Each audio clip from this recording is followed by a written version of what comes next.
Today in Toronto, a rash of school bomb threats, a hard line on where protests can march, and a heroic farewell in Peel, plus a City Hall flag debate over what flies and what doesn't. Dean Bark here with the City Report in Toronto. Let's cut to the chase. First up, Toronto schools were hit with 11 bomb threats on Monday, the first day back after March break. Police say no credible danger was found, but the disruption was real. Here's the latest scoop. Mark Garneau Collegiate, a public high school in East York, reported the first threat just after 8 a.m., prompting an evacuation. Investigators with the Toronto Police Service believe the threats came from the same source. After checks and sweeps, officers concluded there was no credible risk at any of the 11 schools. The Toronto District School Board, the city's largest public school board, told students and families that every threat is treated as serious while protocols kick in. Evacuations, holds and secures, and coordinated checks with police. Those procedures did what they're meant to do: prioritize safety, limit panic, and return classes to normal once cleared. What's the takeaway? Hoax threats are crimes with serious penalties. The sheer volume yesterday argues for stronger deterrence and swift identifications to stop copycats. If the goal was to dodge first period, congratulations. The rest of the city got dragged into the chaos too.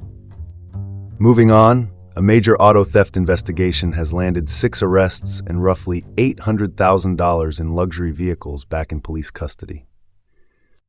Peel Regional Police, the force serving Mississauga and Brampton, announced results of Project Stratus, an investigation into armed carjackings and the international resale of stolen cars that took place between January 18th and February 1st.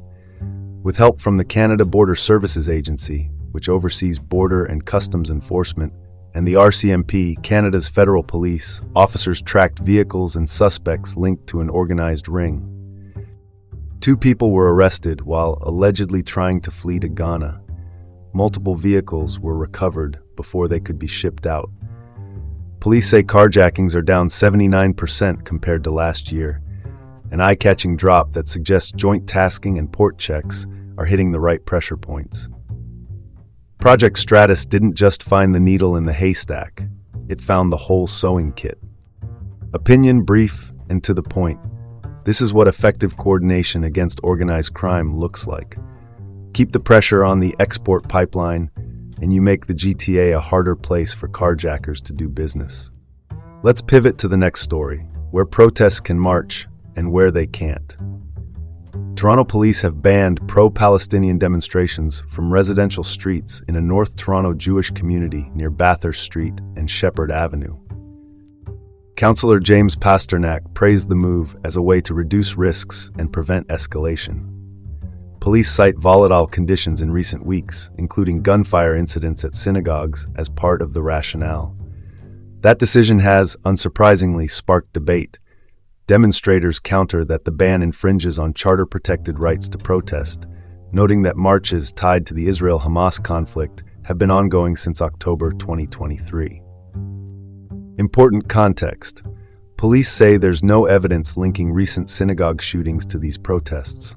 Organizers also point out that residential routes were used only a fraction of the time across roughly 75 weeks of demonstrations.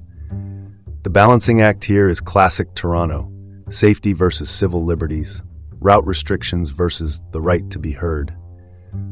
In a city that loves its rules of the road, there's now a new line on the map for where you can march. Quick City Hall watch. A debate is underway over which flags should fly on municipal poles. One proposal would ban foreign flags at City Hall altogether, while another would allow ceremonial display of Iran's pre-1979 lion and sun flag. Flags are symbols, yes, but in a city of many identities, symbols can shape who feels seen and when. Shifting gears to healthcare, a $40 million donation from the Labatt family is funding the Labatt Family Thriving Minds program for youth mental health in Toronto. Sick Kids Foundation, the fundraising arm of the Hospital for Sick Children, says the program will speed up access to outpatient care and roll out innovative treatment models. It's a collaboration across institutions, including Sick Kids and KMH, the Centre for Addiction and Mental Health, Canada's largest mental health teaching hospital. The focus is squarely on adolescents, roughly ages 12 to 18, where reported need and wait times have been climbing. What matters here is integration, shared assessments, smoother referrals, and fewer handoffs between agencies. If it works as designed, families should spend less time navigating the system and more time getting care. For once, red tape might have to sprint to keep up. Last up, a farewell to a four-legged officer who left a big mark. Peel police are mourning Kylo, a police dog who died in March after a battle with cancer.